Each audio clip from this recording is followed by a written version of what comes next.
నుంచి చెప్పేటటువంటి ప్రయత్నం నేను ఇక్కడ చేస్తాను.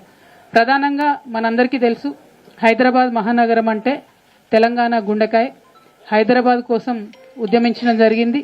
ఆనాడు హైదరాబాద్ లేకుండా తెలంగాణ ఇస్తామని చెప్తే కూడా దానికి ఒప్పుకోకుండా తెలంగాణ వాదులందరం కూడా ఎట్టి పరిస్థితుల్లో హైదరాబాద్ని విడిచేదే లేదు, తెలంగాణ అంటేనే హైదరాబాద్, హైదరాబాద్ అంటేనే తెలంగాణ అని చెప్పి పట్టుబట్టి కొట్లాడి హైదరాబాద్ సహితంగా ఉన్నటువంటి తెలంగాణ రాష్ట్రాన్ని సాధించుకోవడం జరిగింది. ఆ తర్వాత హైదరాబాద్ ఎప్పటికైనా గ్రోత్ ఇంజన్గా ఉంది. ఆ హైదరాబాద్ ఇంకా పెద్ద ఎత్తున అభివృద్ధి చెందడానికి అనేక కార్యక్రమాలు గత 10 సంవత్సరాల కాలంలో చేసుకోవడం జరిగింది. డెఫినెట్గా ఉమ్మడి ఆంధ్రప్రదేశ్ కన్నా బెటర్గా హైదరాబాద్లో కేసీఆర్ గారి నేతృత్వంలో కార్యక్రమాలు జరుపుకున్నాం. కానీ మరి అనేక అంశాలు కూడా ఉన్నాయి, ఇంకా కూడా ముందుకు తీసుకెళ్లాల్సినటువంటి అంశాలు. పైగా హైదరాబాద్ అంటే ఇప్పుడు విలీనం చేసినటువంటి 27 మున్సిపాలిటీలను కలుపుకుంటే 1 కోటి మంది పైచీలకు ఉండేటటువంటి నివాసం ఉండేటటువంటి ప్రాంతంగా ఇప్పుడు హైదరాబాద్ అయ్యింది.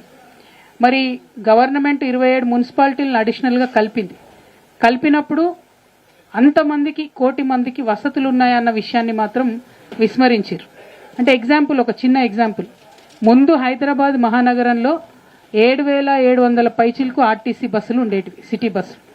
ఇప్పుడు ఫ్రీ బస్సు వేసి 3,500కు వాటిని తగ్గించారు. 3,500 బస్సులకు తగ్గించి ఇంకా 27 మున్సిపాలిటీని ఇందులో విలీనం చేసిండ్రు. అంటే ఒక సామాన్య మనిషి శివారు మున్సిపాలిటీస్లో ఉన్నటువంటి వాళ్ళు కోర్ హైదరాబాద్కు వచ్చి పనిచేసుకోవాలనుకునే వాళ్లకు రవాణా సౌకర్యం ఎక్కడుంది అనేది మనం ఒకసారి ఆలోచించాలి. ఎట్ ద సేమ్ టైం మనం 1 కోటి మంది ఉంటే మనం ఉన్నదానికన్నా ఎక్కువ, దాదాపు నాకు తెలిసిన పాత ఫిగరే 80 లక్షల వరకు వాహనాలు ఉన్నాయి హైదరాబాద్లో. అంటే రోడ్లు ఎంత జామ్ అవుతాయి, పబ్లిక్ ట్రాన్స్పోర్ట్ లేక ఖచ్చితంగా ప్రైవేట్ వాహనాలు కొనుక్కొని వాడుకోవాల్సిన పరిస్థితి వచ్చింది.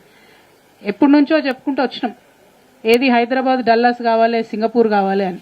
డల్లాస్, సింగపూర్, లండన్ కావాలంటే సామాన్య ప్రజలకు వసతులు కావాలి. మొదలు రోడ్స్, బ్రిడ్జులు, హంగామా ఓకే, అదొక దిక్కు. కానీ దాంతోపాటు ఆర్టీసీ బస్సు ఎక్కి దిగి మెట్రో పట్టుకొని ఆ తర్వాత ఎంఎంటీఎస్ ఎక్కి కోర్ హైదరాబాద్ నుంచి టోటల్ ఔటర్ రింగ్ రోడ్ వరకు కూడా ఒక సామాన్య మానవుడు ట్రావెల్ చేయగలిగితే అప్పుడు సరైన నగరంగా ఉంటుంది. పెద్ద పెద్ద నగరాలు మీరు లండన్ చూసుకోండి, న్యూయార్క్ చూసుకోండి, పబ్లిక్ ట్రాన్స్పోర్టేషన్ బాగుంటుంది కాబట్టి ఎక్కువగా పనిచేసే అవకాశాలు ఉంటాయి. పబ్లిక్ ట్రాన్స్పోర్ట్తోని పనిచేసే అవకాశాలు, సంపాదించుకునేటటువంటి కెపాసిటీ లింక్ అయి ఉంటుంది. కానీ దాని మీద మనం దృష్టి తగ్గించాం. ఇప్పుడేం జరుగుతుంది, ఆర్టీసీలో ఎలక్ట్రిక్ బస్సులు పెడతామని చెప్తున్నారు. ఎలక్ట్రిక్ బస్సులు పెడితే ఏమవుతుంది, అది ప్రైవేట్ది, డ్రైవరు ఆర్టీసీ వాడు కాదు, ట్రైనింగ్ లేదు. ఛార్జింగ్ మాత్రం గవర్నమెంటే కడుతుందట, ఎందుకంటే ఎలక్ట్రిసిటీ ఛార్జింగ్కి డిపోలు ఇచ్చిండ్రు. అంటే మెల్లమెల్లగా ఆర్టీసీని మొత్తం ప్రైవేట్ చేసేటటువంటి ప్రయత్నం చేస్తున్నారు. సరే, ప్రైవేట్ చేస్తే మాకేమవుతుంది అని హైదరాబాద్ నగరవాసులు అనుకోవచ్చు. ప్రైవేట్ చేస్తే ఏమవుతుంది అంటే టికెట్ ధర ఎవరు ఎంత పెంచినా ఏం అడగడానికి మనకు అవకాశం ఉండదు. ఇప్పుడు గవర్నమెంట్లో ఉంది కాబట్టి టికెట్ ధర 10 రూపాయలు పెంచితే కూడా మాలాంటి వాళ్ళం పోయి కొట్లాడడము, మాట్లాడడము, అడగటము ఉంటుంది. ప్రైవేట్ అయినాక వాళ్ళు ఎంత డిమాండ్ చేస్తే అంత చేసేది ఉంటుంది. గవర్నమెంట్ బస్సుల్ని సగానికి సగం తగ్గించి ఎలక్ట్రిసిటీ బస్సులు పెట్టిరు. సరే, హైదరాబాద్లో కొత్త నగరాలు, పాత నగరం 2 కలిసి ఉన్నాయి. మరి అక్కడ గల్లీలు చిన్నగా ఉన్నాయి చాలా చోట్ల. అంతకుముందు సెట్విన్ బస్సులు తిరిగేటి, చిన్న బస్సులు, అవి అన్ని గల్లీలకు పోతుండే. ఇప్పుడైతే పెద్ద పెద్ద కాలనీలలో కూడా ఆర్టీసీ బస్సులు పోతలేవు. రిక్వెస్ట్ బస్ స్టాప్లో ఆగడం అనేది బంద్ చేసిరు కంప్లీట్గా. రిక్వెస్ట్ బస్ స్టాప్ ఇక్కడ ఉంటే ఎక్కడో ఆపుతున్నారు, ఎందుకంటే ఫ్రీ బస్సు. వికలాంగులు నిజంగా చూస్తే ఏడుపు వస్తుంది. ఎవరైతే ఫిజికల్లీ హ్యాండిక్యాప్డ్ ఉంటారో అసలు వాళ్ళకి బస్సులు ఎక్కే అవకాశమే లేదు. వాళ్ళకి సగం టికెట్ అని చెప్తున్నారు, హాఫ్ పాస్ ఇచ్చిరు వాళ్ళకు కూడా ఫ్రీ బస్సు పెడితే అయిపోద్ది కదా, లేదా వికలాంగులకు సపరేట్ బస్సులు పెడితే ఏదో ఒక ప్రయత్నం.